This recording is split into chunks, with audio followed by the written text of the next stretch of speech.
এখানে আমরা মৌ সম্প্রদায়ের বাড়িঘর দেখতে পাচ্ছি, কি চমৎকার। তারা মাটি থেকে 2-3 ফিট উপরে ঘর বাড়ি বানায়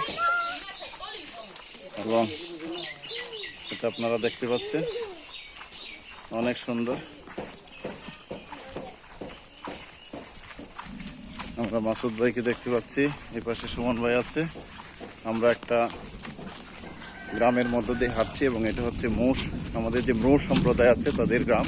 প্রাকৃতির যে সৌন্দর্য, রস, বৈচিত্র্য তার সবকিছু এখানে আছে, তার পুরোটাই উপভোগ করতে পেরেছি। এখন ঘুরে দেন।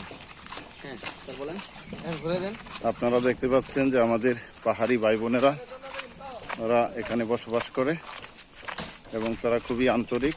এবং একটা জিনিস খুবই ভালো লাগছে, তারা সবাই ব্যবসায়ী, প্রত্যেকেই কাজ করে, বিজনেস করে, কেউ কারো উপর নির্ভরশীল নয়। পরিবারের 5 জন সদস্য থাকলে ছোট্ট শিশুরা বাদে সবাই কাজ করে, ব্যবসা করে। খুবই চমৎকার একটা সিন।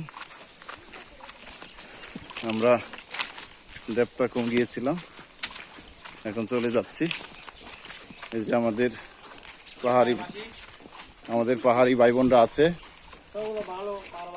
আপনারা ভালো থাকবেন। ভালোবাসি আপনাদের। নামনিকা